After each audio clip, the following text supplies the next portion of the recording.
Yo, what's good with it? Welcome back to A1 Hoop Zone. Y'all already know what to do, man. Before we jump into this, make sure you hit that like button, sub to the channel if you're new. Let's get into it, man. So, we got ourselves a series on our hand, man. The Nuggets and the Phoenix Suns, man. We got ourselves quite the series. Got a 2-1 series. Obviously, Denver, the Nuggets are leading that, so 2-1 in the series. We got Game 4 coming up today. Man, I can't wait to see it. Looks like the Phoenix Suns found something. They found something that was working for them. Obviously, it's very it's very conducive to the Suns, man. When you got two players combining for over 85 points between Devin Booker and Kevin Durant. So that always helps, man. When they shoot well and the shots are going in, and it always helps. So. That's one thing we can definitely drop that into the bucket of that.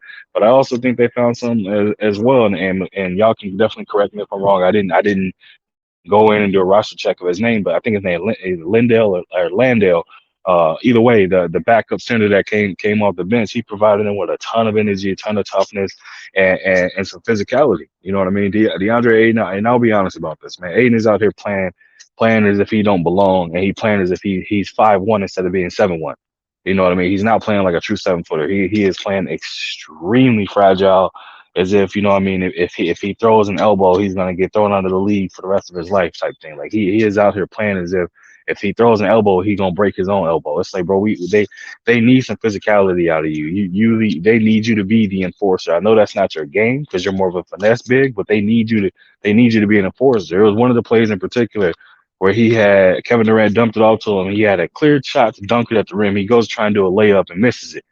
And you can see the frustration on KD's face. Like, come on, bro. Like, we the same height.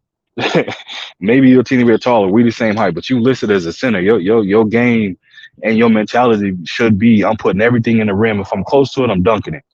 Ain't no way you should be 7 foot or 7 foot plus looking to do a finger roll or a layup when you got a clear path lane to throw it down. And again, y'all, he dunked the next one he had when KD dumped it down. So I'm sure he had to tell him. But at the same time, man, DeAndre Ayton's mentality is not a mentality to attack the rim with like tenacity and ferocity. His energy that come with it is more so. I want to finger roll this. I want to make the finesse play. They need you to dunk it. They need you to go with that mentality that I'm putting you in the rim. If you're there or not, I'm putting it in the rim. That's what they need. They do not need finesse. They do not need somebody out there playing extremely tentative and things like that, man. And like I said, when Landale or Lander, and again, y'all can help me with the name because I didn't even look at the rod. I just remember it. The way he was out there playing, man, he came out tons of energy, extremely physical, and he looked hungry. I mean, it was a big difference. When he was attacking the rim, he was going in to try and dunk it. He was going in to try and finish over the top of him. He was not thinking about a layup. The only way he thought about a layup was that he had no other choice. Layup was like the last ditch effort. You know what I mean? And so Aiden has to get in that same mentality, man. He has to. In order for the Suns to have an opportunity, they need him to be aggressive. And I apologize, this video has kind of been me just kind of ripping into DeAndre Aiden a little bit, but I'm disappointed in what I'm seeing so far, man. It's like that's been the MO of him, even when they played the Bucks, was that he kind of saw. So I don't know what needs to happen, the mentality of it and things like that, man. But he needs to be aggressive. And I know it was one of those crazy stat lines where KD was on him and Devin Booker pretty much the only one that shot free throws or whatever the case was for it, man. KD's being aggressive. He understands he has to step up, man. If they lose this series, he does not want that to fall on the behalf of him. He don't want that to be on his shoulders. So KD is like, all right, I know what I need to do. Him and Devin Booker are absolutely putting their foot on the gas and they're not letting up. And you can see it clear as day, as how, obviously with them putting over 80 points, combined 80 points together. But at the same time, you also just saw the fact that they were the main two that shot free throws.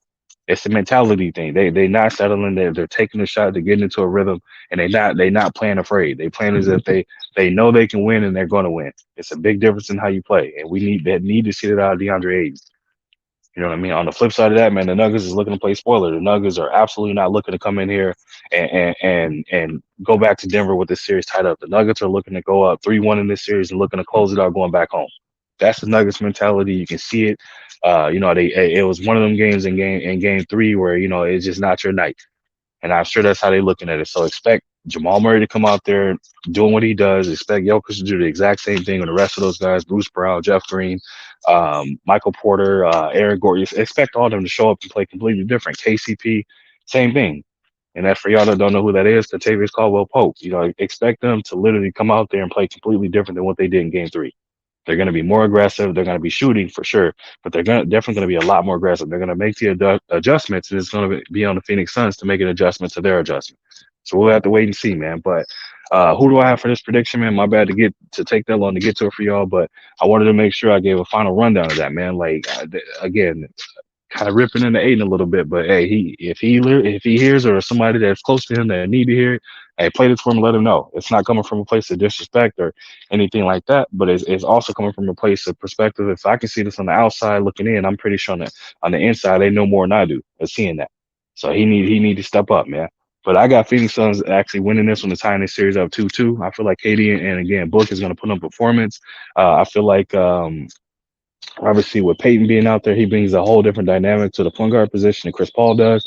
And then I feel like Aiden is probably seeing what was taking place. The fact that he was kind of benched a little bit in the fourth, and Landell was playing, and so I think he kind of sees his potential bag, what I'm saying, at risk. So you expect to see him, expect to see that. You know what I mean? Definitely expect to see him out there playing with a little bit more force, man. But I think again, Phoenix found something that's working for them, especially playing at home. So their job is to protect home court, go on the game, or go on the road and win one on the road. That's the task at hand. But I got Phoenix winning tonight, man. But that's all I got for y'all. I appreciate you stopping through. Make sure you hit the like button, sub to the channel if you're new. Leave a comment in the comment section. I'll be sure to respond to each and every one of y'all. And if you wish to support the channel, that information is scrolling at the bottom of the screen. It's also in the description of the video. Again, man, I appreciate you stopping through, and I'll catch you on another one.